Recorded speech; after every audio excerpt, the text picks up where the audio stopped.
here we are. I turned down here at the next block. Thanks, mister. I'll get off there.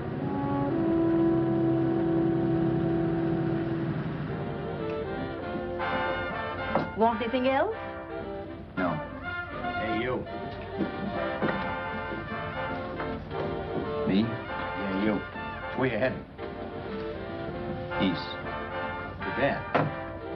I thought if you was heading north, I might be able to help you out. I'm pushing the Salt Lake, and I don't like to ride it alone at night. I'm one of those guys that got to talk or I fall asleep. Oh. Sure, now, my partner, he's got Lou to keep him company, but I ain't got nobody at all. Where you coming from? West. Yeah, sure, I know, but where, L.A.?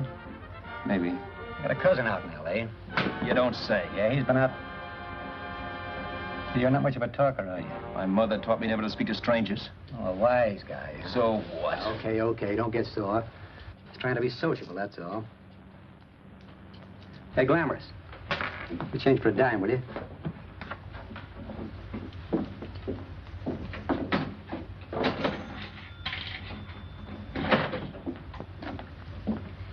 Let's have something quieter this time, Joe. My head's splitting. Is that what's wrong with it? Done with your coffee? No. And don't rush me, will you?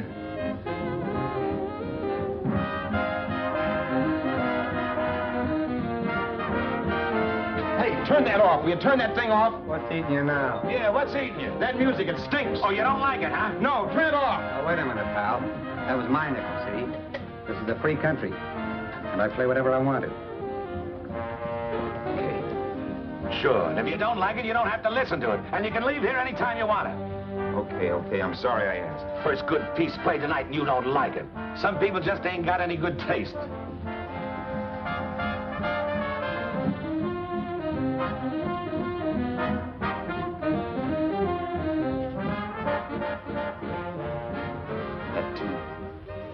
That tune.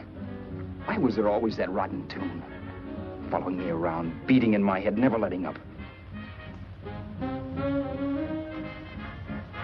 Did you ever want to forget anything? Did you ever want to cut away a piece of your memory or blot it out? You can't, you know. No matter how hard you try. You can change the scenery. But sooner or later, you'll get a whiff of perfume or somebody will say a certain phrase or maybe hum something. Then you're licked again. I can't believe that you're in love with me. I used to love that song once. So did the customers back in the old Break of Dawn Club in New York. I can't remember a night when I didn't get at least 3 requests for it.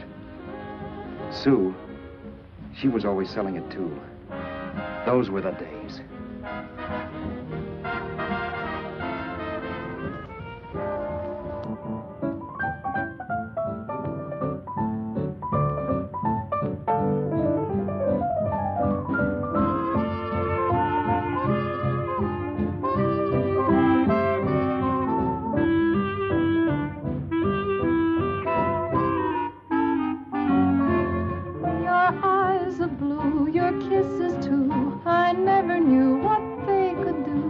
I can't believe that you're in love with me.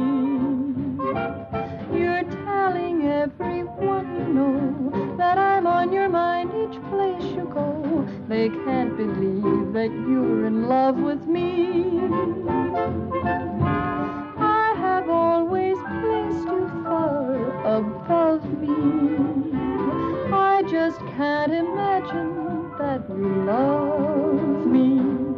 And after all is said and done, to think that I'm the lucky one, I can't believe that you're in love with me.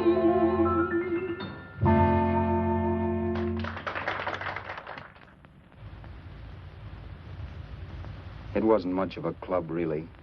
You know the kind. A joint where you could have a sandwich and a few drinks and run interference for your girl on the dance floor. I pounded the piano in there every night from 8 until the place closed up, which usually meant 4 in the morning. A good job as jobs went in those days.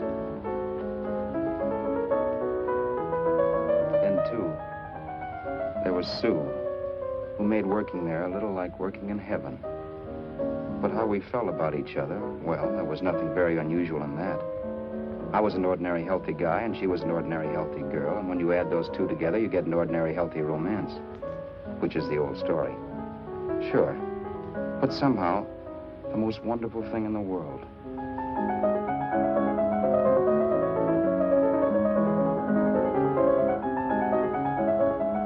All in all, I was a pretty lucky guy.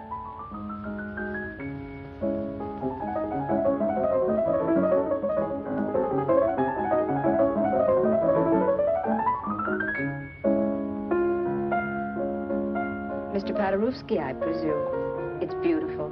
You're going to make Carnegie Hall yet, Al? Yeah, as a janitor. I'll make my debut in the basement. I don't blame you for being bitter, darling, but you mustn't give up hope.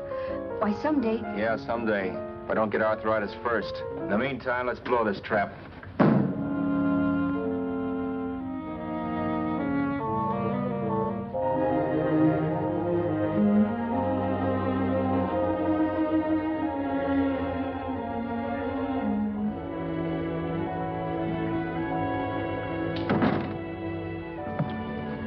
Like to get something to eat, hon? Oh, I don't think so, Al. I lose my appetite working in this flea bag. Let's go home. Okay. I can't stand much more of that dump. Did you see that drunk tonight trying to paw me? No, what drunk? Does it matter what drunk? Say, what's the matter with you tonight, darling? That's the third time you started to tell me something and then stopped. We shouldn't have any secrets from each other, Sue. Next week, we're going to make with the ring and the license. You and me will be a team. Yes, that's right. In the Bush League. I don't get you. We've been struck out. It's a funny way to talk, darling. Don't you want to marry me? Al, look, I love you. You know I do, and I want to marry you. But? But not now.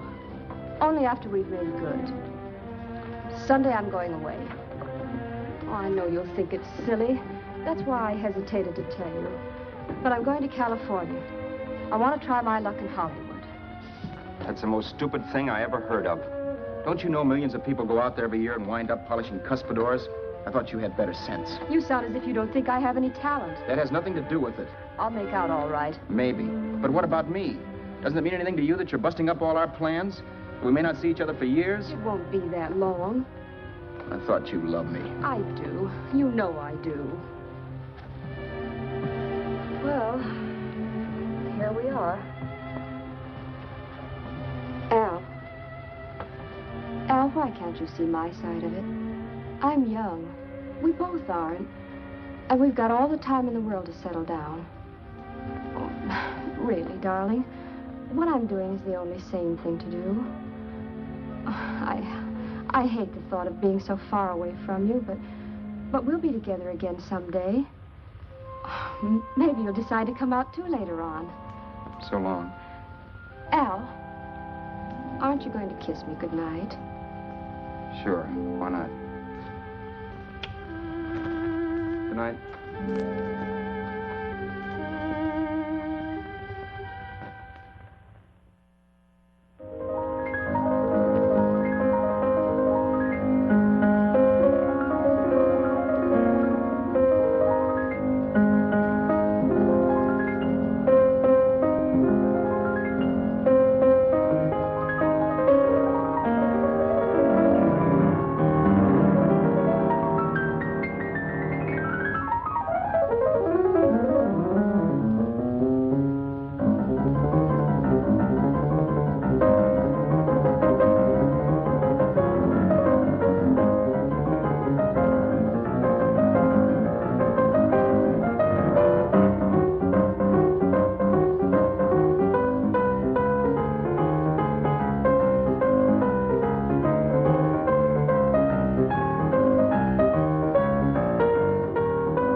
Roberts. You hit the jackpot this time. $10. Thanks.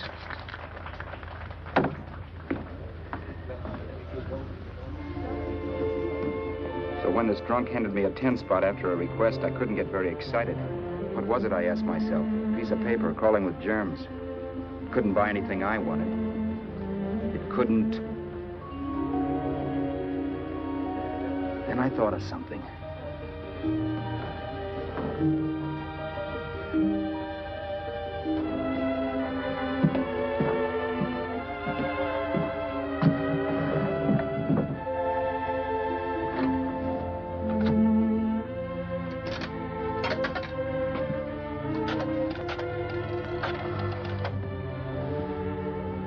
Long distance. I'd like to put a call through to Los Angeles. Miss Harvey. Sue Harvey, Harvey. The number is Crestview 65723.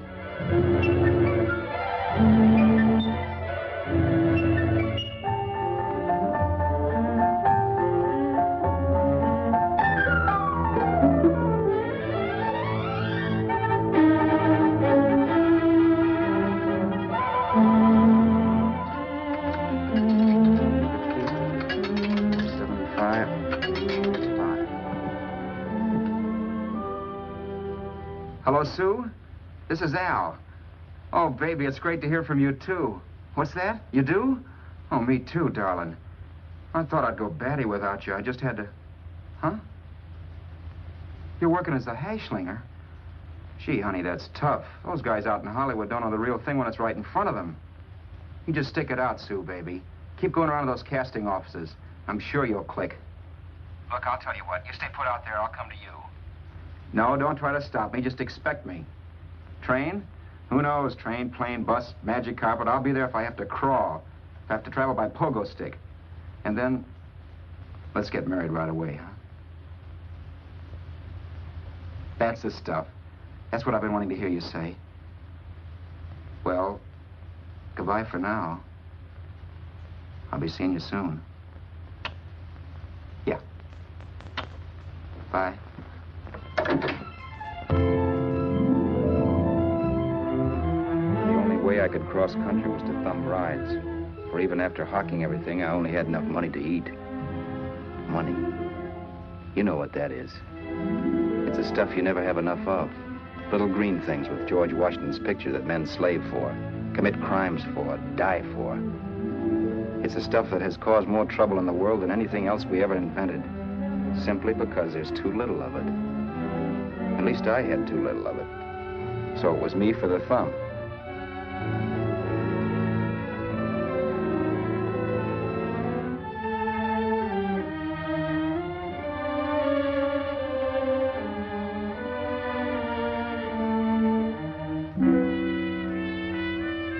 Ever done any hitchhiking? It's not much fun, believe me. Oh, yeah, I know all about how it's an education, how you get to meet a lot of people and all that. But me, from now on, I'll take my education in college, or in PS 62, or I'll send $1.98 in stamps for 10 easy lessons.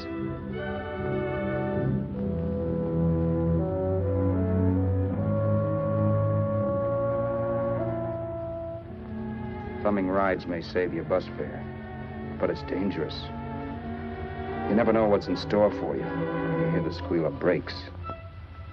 If only I had known what I was getting into that day in Arizona. Here, throw that in the back seat.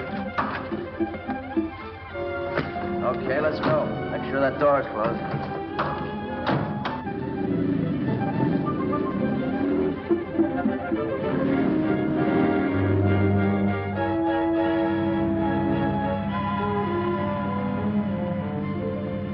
Emily Post ought to write a book of rules for guys thumbing rides.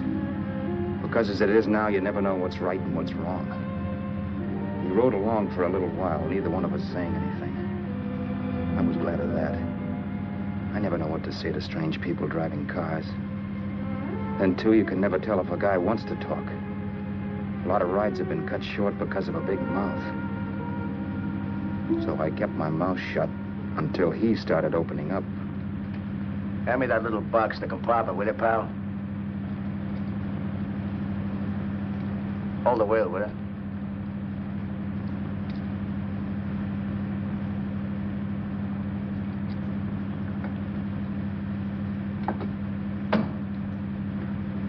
How far are you going? L.A. Wow, you're really traveling, aren't you? Yeah, but I don't expect to make it for a couple of years at the rate I've been promoting rides. Not much luck, huh? Sure, all bad. Not many people stop for a guy these days. Afraid of a stick-up, maybe. Well, you can't blame them. Where you coming from? New York? Well, New York. You're in luck this time. I'm going all the way. Right through to Los Angeles. You drive a car? Sure. Whenever you're tired, let me know. I'll holler.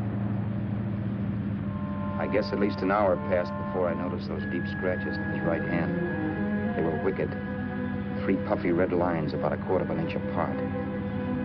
He must have seen me looking at them because he said, Beauties, aren't they? They're gonna be scars someday. What an animal. Whatever it was, it must have been pretty big and vicious to have done that. Right on both counts, New York. I was tussling with the most dangerous animal in the world. A woman. She must have been Tarzan's mate. Looks like you lost the bout. Certainly wasn't a draw. You know, there ought to be a law against dames with claws.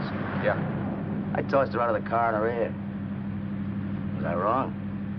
Give a lift to a tomato, you expect her to be nice, don't you? Yeah.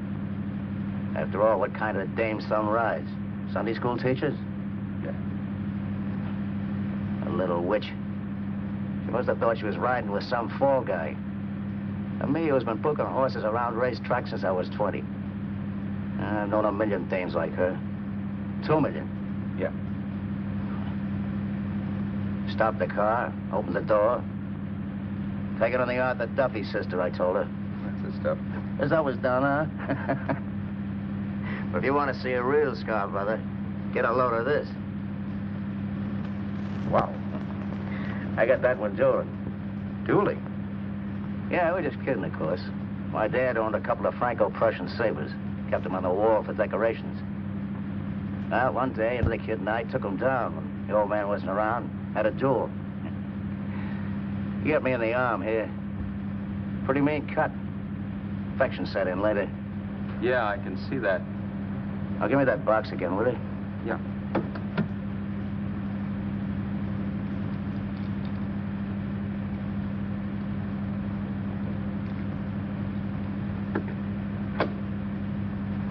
Pain made me lose my head, I guess.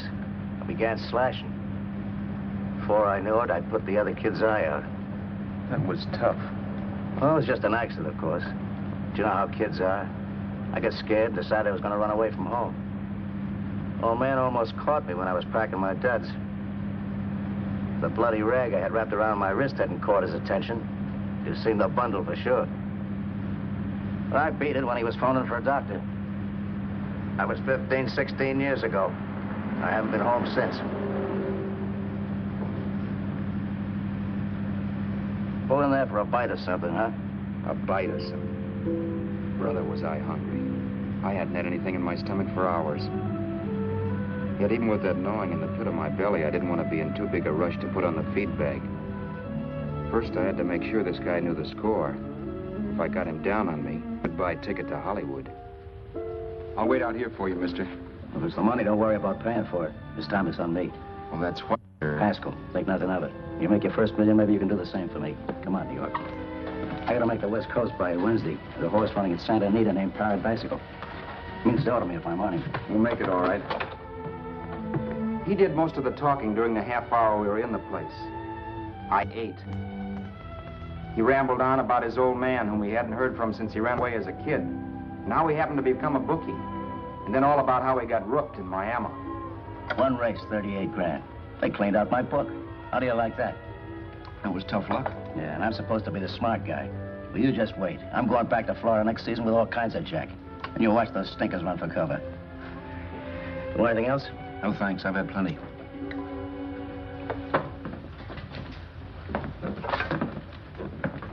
That check there, sister? Oh, just a minute. Your change, sir. Keep it, sister. Oh, thank you, sir. Call again. I'll be waiting outside for you when you finish work. Sharp check, huh?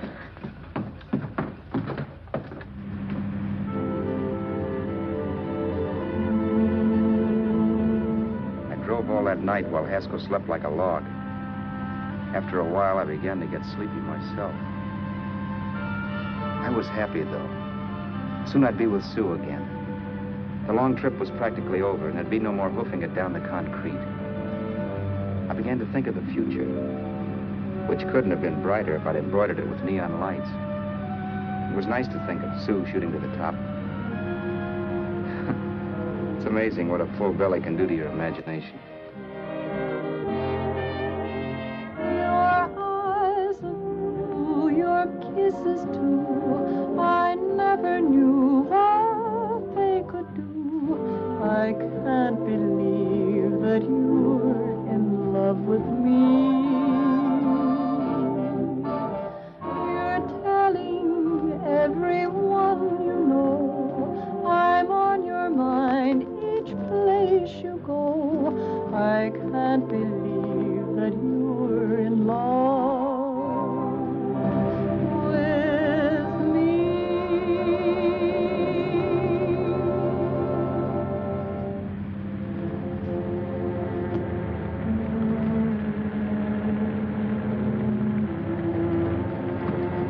Mr. Haskell? Mr. Haskell?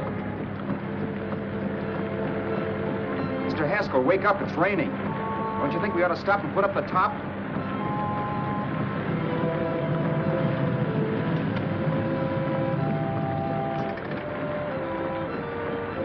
Mr. Haskell, I'm going to put up the top.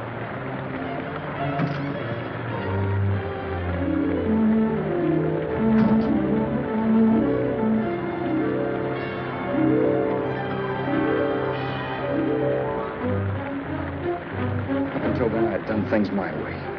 But from then on, something else stepped in and shunted me off to a different destination than the one I had picked for myself. But when I pulled open that door... Mr. Haskell, what's the matter? Are you hurt? Are you hurt, Mr. Haskell? Start your sermon. I'll listen to it. But I know what you're going to hand me even before you open your mouths.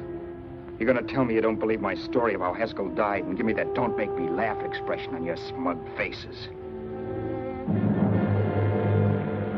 I saw at once he was dead, and I was in for it. Who would believe he fell out of the car? Why, if Haskell came too, which of course he couldn't, even he would swear I conked him over the head for his dough. Yes, I was in for it. Instinct told me to run, but then I realized it was hopeless. There were lots of people back down the road who could identify me. That gas station guy and the waitress. I would be in a worse spot then, trying to explain why I beat it. The next possibility was to sit tight and tell the truth when the cops came. But that would be crazy. They'd laugh at the truth. And I'd have my head in the noose. So what else was there to do but hide the body and get away in the car? I couldn't leave the car there with him in the gully. That would be like erecting a tombstone.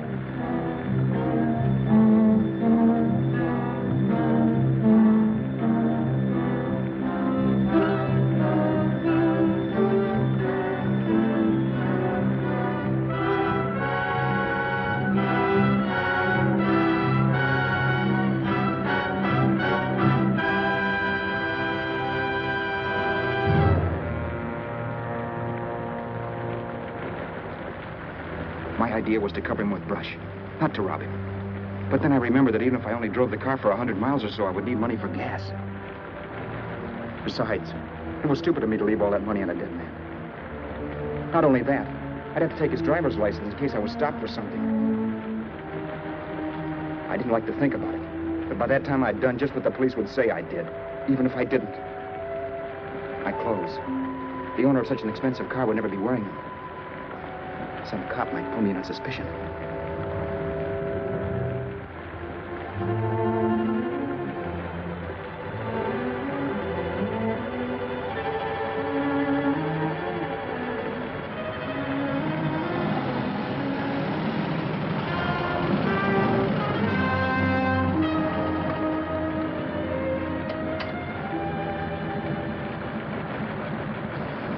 Hey, you, this your car? Don't you know better than to leave a car with the wheels halfway in the middle of the road? That's the way accidents happen. I'm sorry, officer. I was just putting up my top. I didn't think. Well, the next time, think. I'll let you go now, but watch your step in the future. I know that's a lonely stretch, but cars come by here once in a while, and we have plenty of crack-ups. Thanks, officer.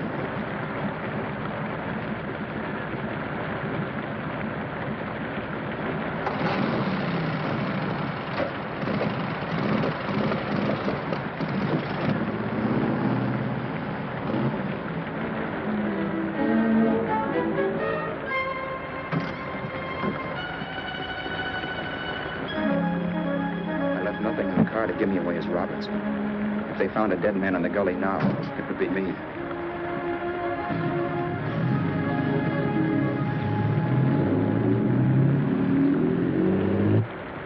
As I drove off, it was still raining, and the drops streaked down the windshield like tears. I kept imagining I was being followed and that I could hear sirens back in the distance. Just how long it took me to cover the 60-odd miles to the California state line, I don't know. I lost all track of time. But the rain had stopped and the sun was up when I pulled up to the inspection station. Hello? Carrying any fruits or vegetables? No. Any livestock or poultry? No. I'd like to see your registration and driver's license, please. Anything in the baggage compartment? Just baggage. Charles Haskell, Jr., age 30, brown eyes, dark hair. Identifying marks, none. Are you Charles Haskell, Jr.? Yes. Well, remember, if you're employed and you stay over 30 days, you take out California plates. All right, officer, but I'll only be in the state a short while. Right, you can go now.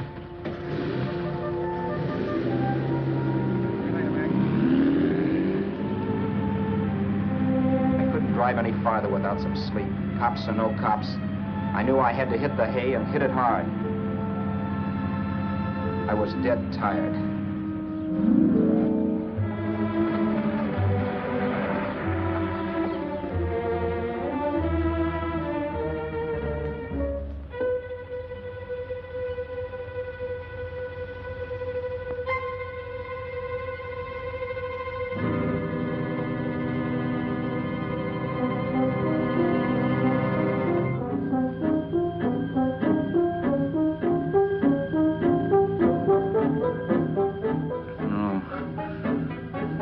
Mr. Haskell. No.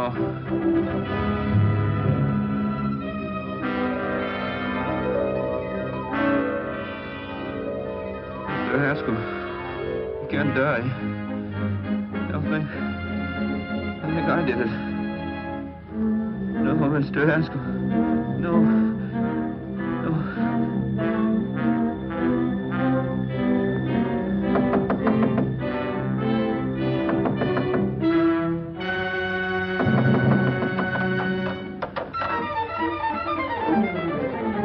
Who's there? It's the maid. Can I come in and clean? Later. In a half hour. All right, sir.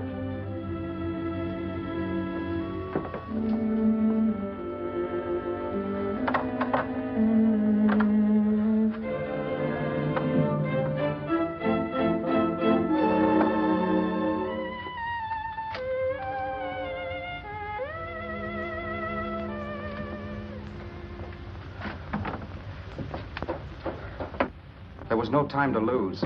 Every minute I had to be Charles Haskell was dangerous. And I'd have to be Charles Haskell until I got to some city where I could leave the car and be swallowed up.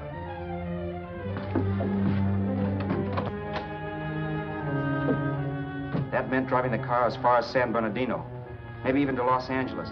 In a little town, I might be noticed, but in a city, I should be safe enough. Then, after I ditched the car, I could go on to Sue. But those 5 minutes at the state line made me realize it might be a good idea to find out a little bit about Mr. Haskell. Then if anybody asked me questions, I could give the right answers. The first thing I found out was that I had $768. This was a lot of jack, but believe me, it was the kind of money I'd rather not have.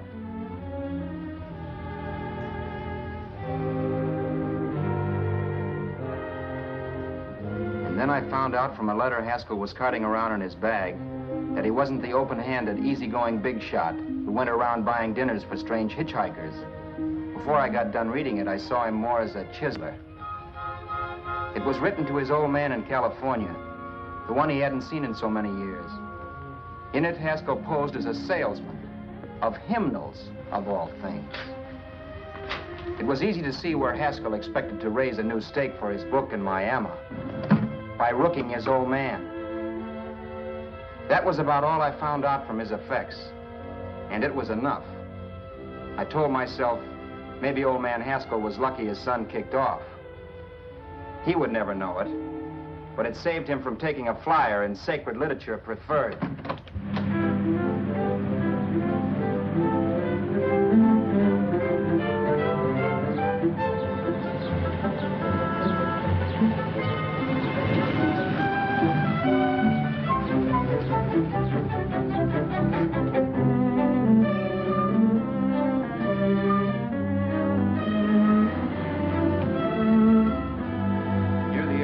Desert Center, I pulled up for water. There was a woman. Hey, you! Come on if you want to ride.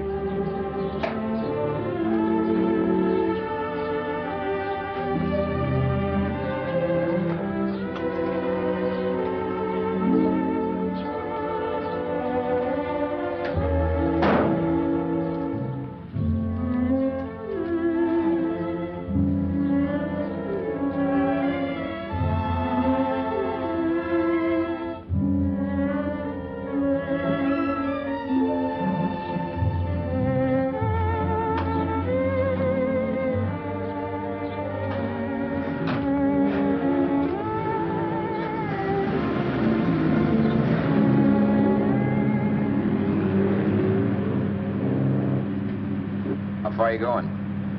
How far are you going? That took me by surprise, and I turned my head to look her over. She was facing straight ahead, so I couldn't see her eyes.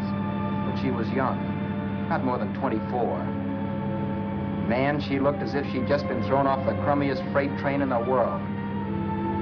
Yet, in spite of this, I got the impression of beauty.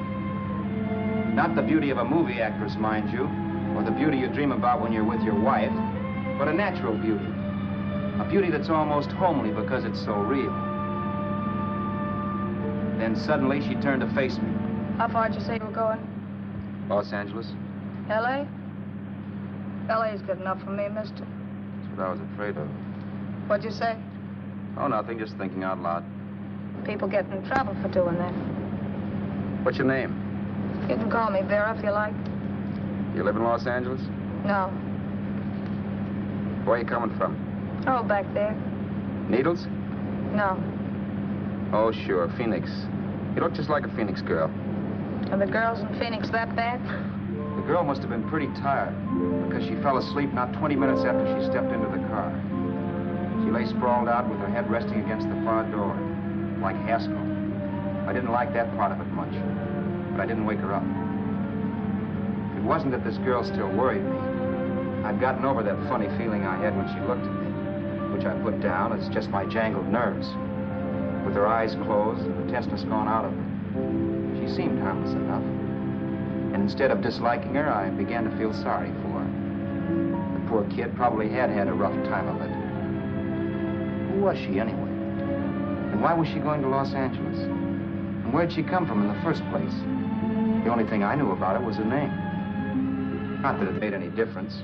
A few hours more and we'd be in Hollywood. I'd forget where I parked the car and look up Sue. This nightmare of being a dead man would be over. Who this dame was, well, it was no business of mine. Where did you leave his body? Where did you leave the owner of this car? You're not fooling anyone. This buggy belongs to a guy named Haskell. That's not you, mister. You're out of your mind. That's my name, Charles Haskell. I can prove it. It's my driver's Save license. yourself the trouble, mister. Having Haskell's wallet only makes it worse. It just so happens I rode with Charlie Haskell all the way from Louisiana. He picked me up outside of Shreveport. You rode? You heard me. Then it all came back to me. All the talk about dueling and scars and scratches. There was no doubt about it. Vera must be the woman Haskell had mentioned. She must have passed me while I slept. Well, I'm waiting. My goose was cooked. She had me. That Haskell guy wasn't dead yet. He wasn't stretched out stiff and cold in any Arizona gully. He was sitting right there in the car, laughing like mad while he haunted me. Well? There was nothing I could say. It was her move. Vera, whatever her name was just my luck picking her up on the road. It couldn't have been Helen, or Mary, or Evelyn, or Ruth. It had to be the very last person I should ever have met. That's life. Whichever way you turn, fate sticks out a foot to trip you.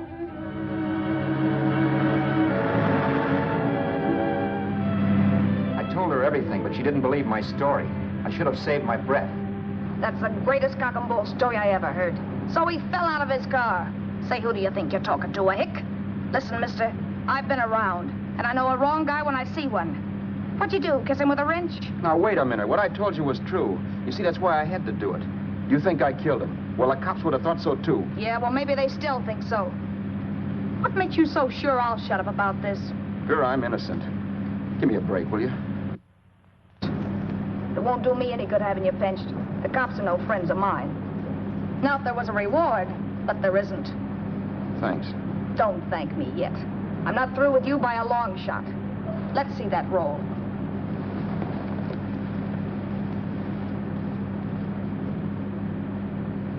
Is that all Haskell had? Isn't it enough? No, I thought he had more. Not that I know of. You can search me. You think I'm holding out on you? Well, maybe I will at that. He told me he was going to bet $3,000 on a horse named Paradisical on Wednesday at Santa Anita. He was stringing you along. He meant 300. Maybe. Sure, $3, 300. He was a piece of cheese, a big blowhard. Listen, mister, don't try and tell me anything about Charlie Haskell. Remember, I knew him better than you did. Okay, then you knew he was a four-flusher. That explains the $3,000 bet. I'm not so sure he didn't have that $3,000. Why should I believe you? You got all the earmarks of a cheap crook. Now, wait a minute. Shut up. You're a cheap crook and you killed him. For 2 cents, I'd change my mind and turn you in. I don't like you. All right. Don't get sore. I'm not getting sore. But just remember who's boss around here. If you shut up and don't give me any arguments, you'll have nothing to worry about. But if you act wise, well, mister, you'll pop into jail so fast it'll give you the bends. I'm not arguing. Well, see that you don't. You know, as crooked as you look, I'd hate to see a fella as young as you wind up sniffing that perfume that Arizona hands out free to murderers. I'm not a murderer. Of course you're not. Haskell knocked his own head off. He fell, that's how it happened, just like I told you. Sure, and then he made you a present of his belongings. I explained why I had to do that. Doesn't make a difference one way or another. I'm not a mourner. I liked Haskell even less than I like you. Yeah, I saw what you did to him. What do you mean? Well, scratches on his wrist. Sure, I scratched him. I'll say you did. So your idea was to drive the car a little way, maybe into San Bernardino, and then leave it. You weren't going to sell it? Sell it? You think I'm crazy? Somebody else's car? See, all I want to do is leave it somewhere and forget I ever saw it. Not only don't you have any scruples, you don't have any brains. I don't get you. Maybe it's a good thing you met me. You'd have got yourself caught, sure. Why, you dope. Don't you know a deserted automobile always rates an investigation? Huh? Look, the cops find a car. Then they get curious. They wonder where the owner is. So, all right, they don't trace Haskell. They trace you. I never thought of that. The only safe way to get rid of the car is to sell it to a dealer. Get it registered under a new name. Say, stop at the next store. I want to get a bottle and do some shopping before we hit L.A. Okay. As soon as we find a place, I'll drop you off and pick you up later. Nothing doing. You're coming in, too. From now on, you and I are like the Siamese twins. Have it your way, but I don't get the point. The point is, I don't want you to get lost. I'm not going to beat it if that's what you're afraid of. I'll say you're not. Well, I'm going to see that you sell this car so you don't get caught. Thanks. Of course, your interest wouldn't be financial, would it? You would want a small percentage of the profits. Well, now that you insist, how can I refuse? 100% will do. Fine. I'm relieved. I thought for a moment you were going to take it all. I don't want to be a hog. A few hours later, we were in Hollywood. And I was recognizing places Sue had written about. It struck me that far from being at the end of the trip, there was a greater distance between Sue and me than when I started out. Vera wasn't kidding with that Siamese twins crack. She rented a little apartment as Mrs. Charles Haskell. When I objected to this, she explained that it was on account of the car. The dealer might think something was funny if he called and found we were using different names.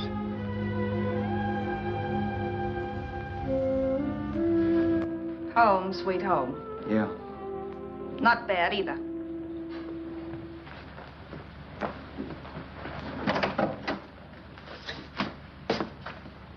In case there's any doubt in your mind, I'll take the bedroom. Yeah. Sure is stuffy in here.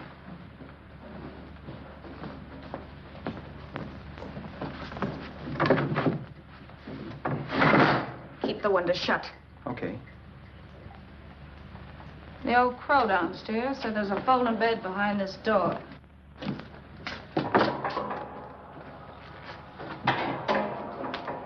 You know how to work it? I invented it. Some joint. One can't have everything.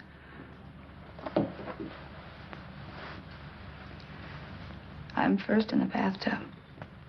I don't know why, but I figured you would be.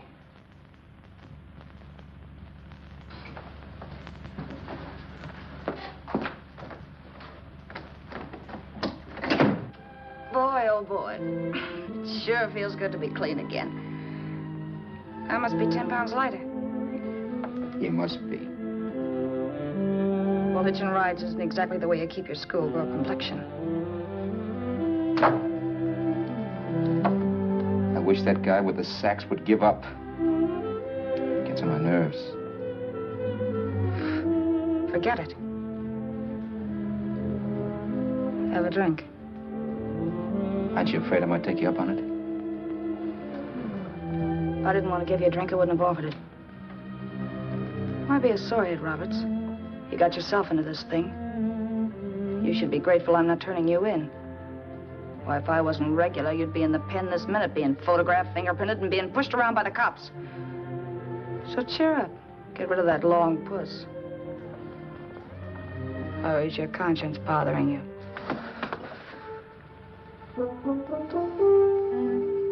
No. It isn't. Swell. That's the spirit. He's dead and no mooning around will bring him back. Anyway, I never could understand this worrying about something that's over and done with. Now look, Vera, for the last time I didn't kill him. Haskell was a sick man. Maybe he was dead before he fell out of the car. I don't know. Sure. He died of old age. All right. So if it'll make you sociable, you didn't kill him.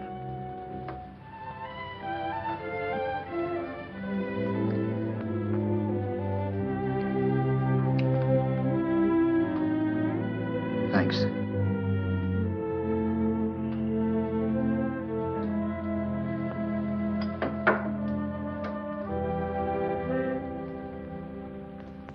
We're out of liquor, Roberts. Yeah. Too bad. I felt like getting tight tonight. Well, I think you succeeded. Am I tight? As a prima donna's corset. That's good. I wanted to get tight. Why? What have you got to get tight about? Oh, I don't know. Few things. You should have my worries. If I had your troubles, I'd stay sober. And I've got the key to that door. Yeah. Maybe you're right. I'm always right. You know, I don't like your attitude, Roberts. Well, there's a lot of things I don't like. Sure. But life's like a ball game. You gotta take a swing at whatever comes along before you wake up and find it's a ninth inning. You read that somewhere. That's the truth, Roberts. All you do is bellyache. Taking it easy and, well, trying to make the best of things. But maybe that's what's wrong with the whole world. Get the professor. People knock themselves out trying to buck fate. Now, take you, for instance. You're lucky to be alive. Why, suppose Haskell had opened your door. You'd be playing a harp now. Think of that. You think of it. I'm tired of thinking. There's plenty of people dying this minute. I would give anything to trade places with you. I know what I'm talking about. I'm not so sure. At least they know they're done for. They don't have to sweat blood wondering if they are. Your philosophy stinks, pal. We all know we're going to kick off someday. It's only a question of when. But what got us on this subject anyway? We'll be discussing politics next. Yeah. Where'd you hide the butts? On the table, sucker.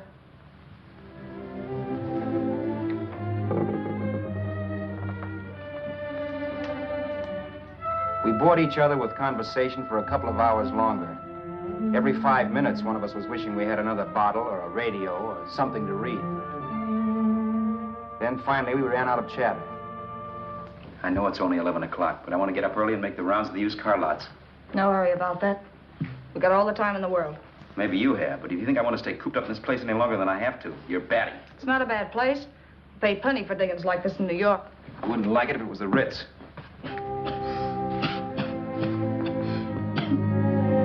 Rotten liquor. You got a mean cough. Ought to do something about it. I'll be all right. That's what Camille said.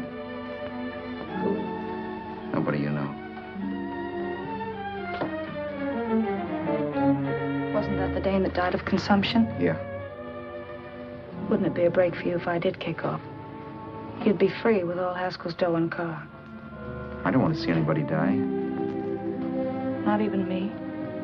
Especially not you. One person died of me. If you did, well, that's all I need. You don't like me, do you, Roberts? Like you? I love you. My favorite sport is being kept prisoner. After we sell the car, you can go to blazes for all I care. But not until then.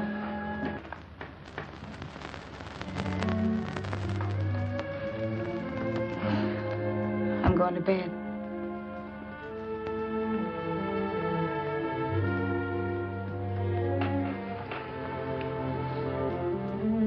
Good night, Roberts.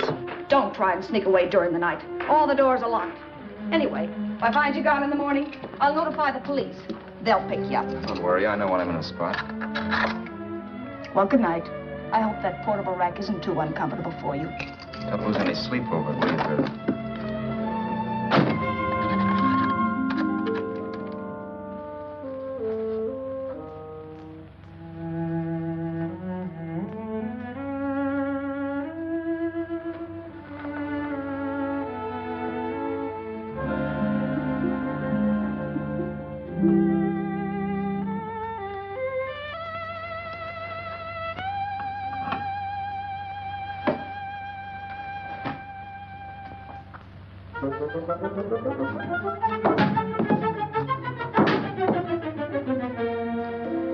Crestview.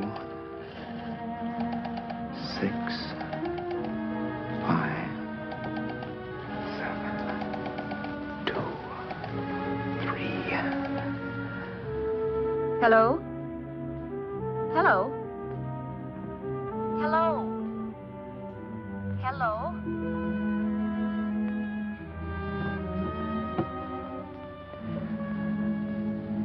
No.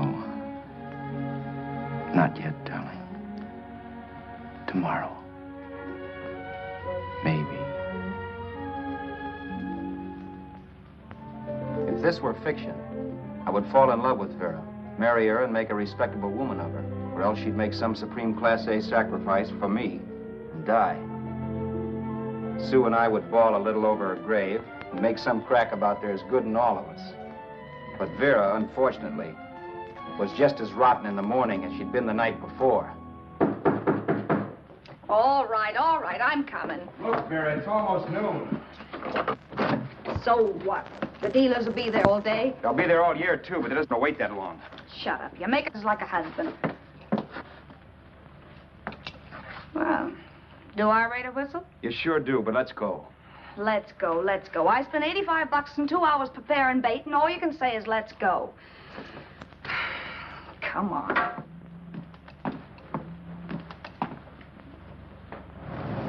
We've had a few used car lots last night down this way. What do you think we can get for this heap? I don't know. Plenty. You let me handle everything. Think we can get $2,000? I don't know, but don't worry. I'll squeeze as much out of this guy as I can.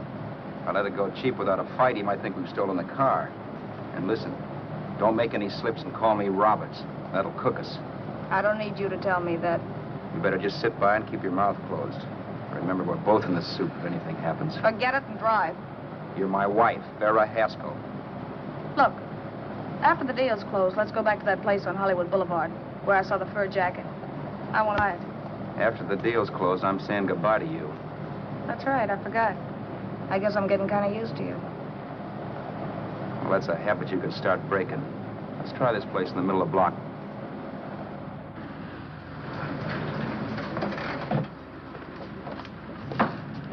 Good afternoon. What can I do for you? We're interested in selling a car. If the price is right. Well, if it's in good mechanical condition, it should blue book for about $1,600. Tony, take a look at this motor. $1,600. Are you kidding?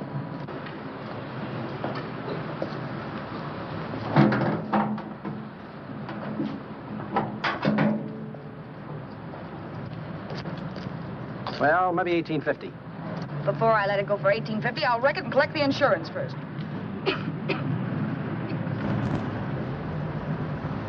Lady, this motor's seen a lot of driving.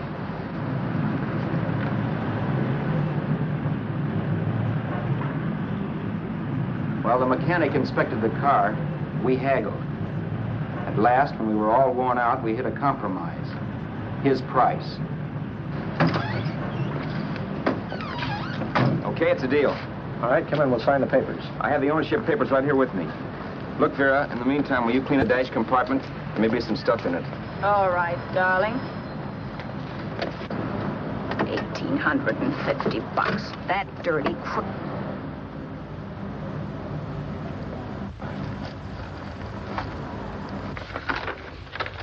In New York, huh? Yeah. But you bought the car in Miami. Yeah. Well, now let's see about the insurance. We can either have it transferred or canceled. What kind of insurance do you have, Mr. Haskell? Well, aren't all the papers there? I don't see any. Surely you know what type of insurance you carry in the car. The name of the company? Yeah, but, Well, if you'll just tell me the name of the company, I'd be very glad to take care of all the details. well, Did you sign the papers yet? not yet. Well, don't. We're not selling the car. Well, wait a minute, Mrs. Haskell. Come on, darling. What's the matter? Change your mind? Yes, I'm sorry. I guess I have. But, Vera... Let's go.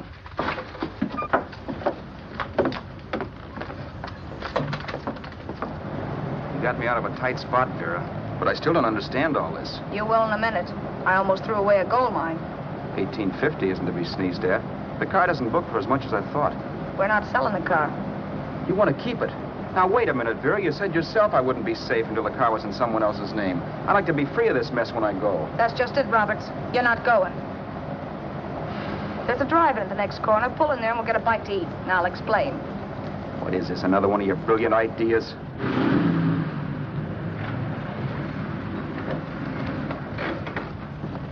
Oh, I take your order? Make mine a ham sandwich and coffee. And for you, sir? Oh, I don't care. The same. Thank you.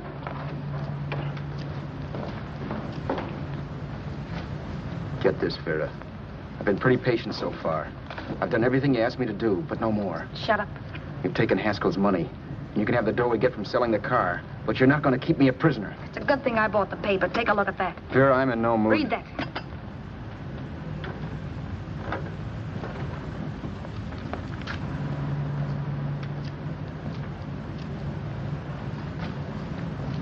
No. Yes.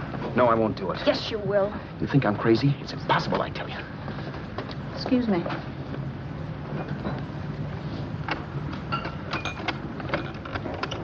Blow the horn when you're through. No one could possibly get away with an act like that. It'd be wise to me in a minute. Don't be yellow. You look enough like him. The same coloring and the same build. See how his clothes fit you? No kidding, you almost had me fooled for a while. Oh, grow up, Vera. Don't you think a father knows his own son? And there must be other relatives. The father won't have to know you. We'll wait till he gives up the ghost. He's an old geezer and he won't pull through. And as far as other relatives are concerned, they haven't seen you in 15 or 20 years. Eat. I'm not hungry. And I won't do it. It's not as tough as it sounds. Remember, you've got all kinds of identification. His car, letters, license. I could never get away with it. It's the stupidest thing I've ever heard. The old boy has scads of dough. Look in the paper there. Personal fortune assessed at over $15 million. He'll leave plenty, I tell you. Maybe he cut off his son. How do we know? It's out, Vera. I won't have anything to do with it. I think you will. Look, Vera, I'll do anything within reason. But not that. So forget it. Find yourself another stooge. You sap. You'll be fixed for the rest of your life as Charlie Haskell. You can take your inheritance and go away. No more worrying about the rent, no sweating, scheming, wondering where your next meal's coming from. Think about that, Roberts. Vera, please, you're talking too loud.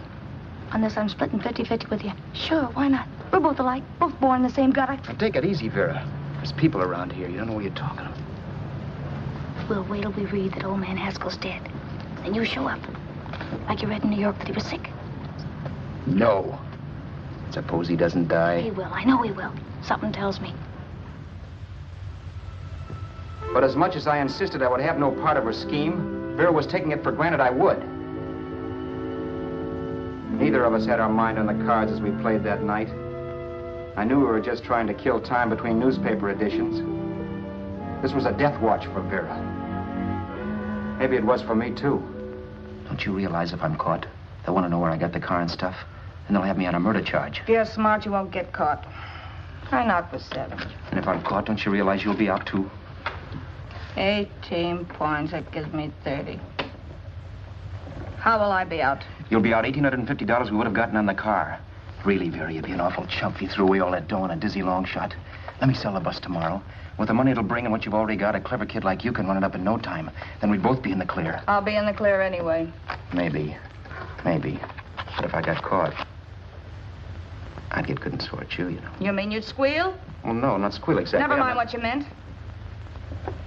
Even if you did tell the cops I was in on it with you, what could they do to me? They might give me the same medicine they gave you. Yeah. A rope. But I'm on my way out. All they'll be doing will be rushing it. All right. But think of the $1,850 you'd lose. You'd kick yourself along the block if they let it get away from you. I'll take the chance. Want another drink? You're being a goon. That's the way people wind up behind the 8 ball. Once they get a few dollars, they become greedy and want more. My. Caesar. Who? You know that Roman general? He got his for being greedy. He wasn't satisfied, so the final wind-up was he took the count. A couple of days ago, you didn't have a dime. Why, you were so broke you couldn't pay cash for a postage stamp. Now you've got almost $700 with $1,850 in the offing. Take my advice. Don't try for more. I'm tired of this game. Let's have some blackjack. Play solitaire. Okay, I will if that's the way you feel about it. That's the way I feel about it. Getting sore and throwing things won't help much, Roberts. I'm really doing you a favor. I help you out of a jam by keeping my mouth shut. I show you how to make some soft money. And what thanks do I get? Thanks. Sure. Or would you rather call the cops and told him you killed the man and stole his money? I didn't kill anybody. Yes, you did. No, I didn't. You know I didn't. All right, then. Suppose I call the cops. If you're innocent, what do you got to be scared of? Okay. Call them, you mutt. Go ahead and call them. See if I care. At least they'll give me a square deal. You want me to call them? You heard me. But I'm warning you. If I'm pinched, I'll swear you were in on it. I'll say that you helped me. If I fry, I'll get even with you. You wouldn't dare. You chicken. Yeah? Then try it and see. Call them. Yeah. Okay, I will.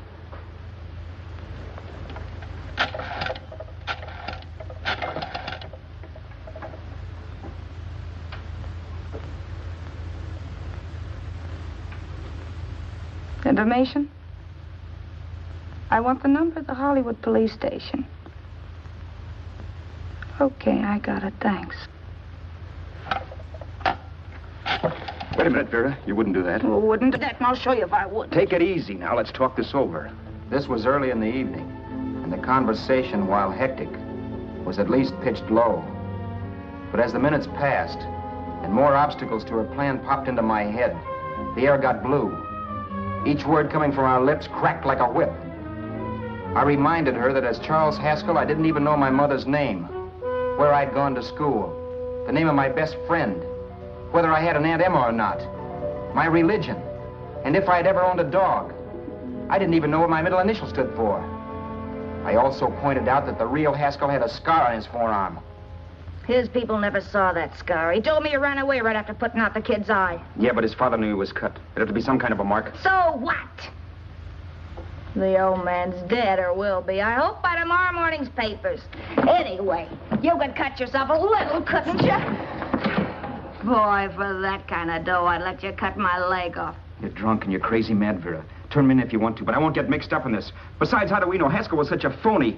Maybe it wasn't the man's son at all. Maybe he just dreamed it up. Well, dreaming or not, you won't be dreaming when the law taps you on the shoulder. There's a cute little gas chamber waiting for you, Roberts. And I hear extradition to Arizona's a cinch. Where's that phone? Vera! Leave me alone. Vera! Here.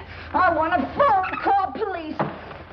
I hate you, yellow stinker. You leave me alone. I'll let you alone when you promise to leave the phone where it is. You're drunk. You don't know what you're doing. You're hurting me. Will you promise? All right.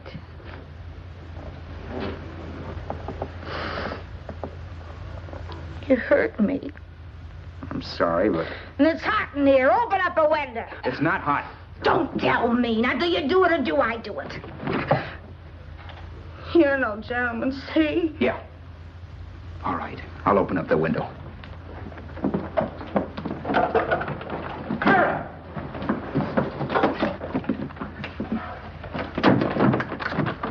open the door. Please open the door. Vera, open the door. Don't use the phone. Listen to me. I don't like you, Roberts. You're no gentleman, see? You hurt my hand, and I'm going to get even with you. If you don't open the door, I'm going to kick it down, Vera. Vera, don't call the cops. Listen to me. I'll do anything you say. Vera, let me in. I'll break the phone.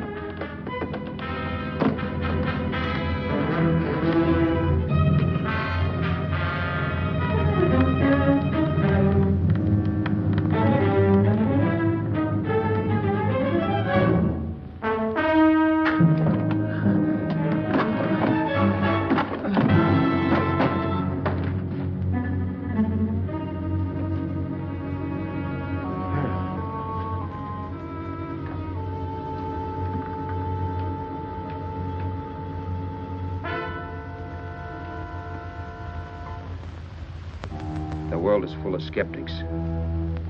I know. I'm one myself. In the Haskell business, how many of you would believe he fell out of the car? And now, after killing Vera without really meaning to do it, how many of you would believe it wasn't premeditated? In a jury room, every last man of you would go down shouting that she had me over a barrel and my only out was force. The room was still. So quiet that for a while I wondered if I had suddenly gone deaf. It was pure fear, of course. And I was hysterical, but without making a sound. Vera was dead, and I was her murderer. Murderer. What an awful word that is. But I'd become one. I'd better not get caught. What evidence there was around the place had to be destroyed. And from the looks of things, there was plenty. Looking around the room at things we'd bought was like looking into the faces of 100 people who'd seen us together and who remembered me. This was the kind of testimony I couldn't rub out. No. I could burn clothes and hide bottles for the next 5 years. There'd always be witnesses. The landlady, for one. She could identify me. The car dealer, the waitress in the drive-in, the girl in the dress shop, and that guy in the liquor store. They could all identify me. I was cooked. Done for. I had to get out of there. While once I'd remained beside a dead body, planning carefully how to avoid being accused of killing him, this time I couldn't. This time I was guilty. I knew it. Felt it. I was like a guy suffering from shock. Things were whirling around in my head. I couldn't make myself think right. All I could think of was the guy with the saxophone and what he was playing. It wasn't a love song anymore. It was a dirge.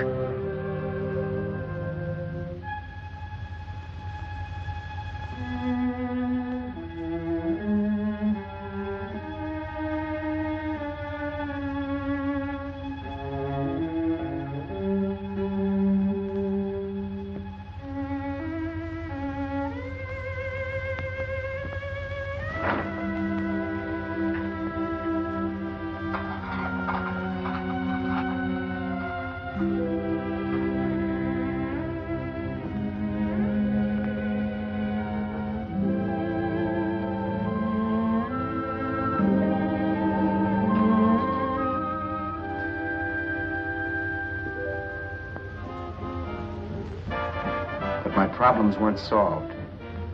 I had to stay away from New York for all time. Because Al Roberts was listed as dead and had to stay dead. And I could never go back to Hollywood. Someone might recognize me as Haskell. Then, too, there was Sue. I could never go to her with a thing like this hanging over my head. All I could do was pray she'd be happy.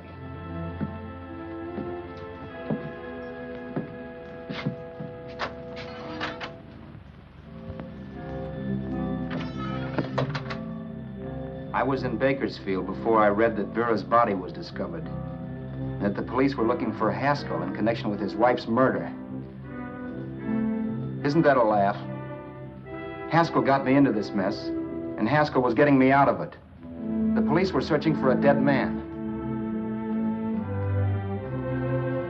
I keep trying to forget what happened, and wonder what my life might have been if that car of Haskell's hadn't stopped. But one thing I don't have to wonder about. I know. Someday a car will stop to pick me up that I never thumbed.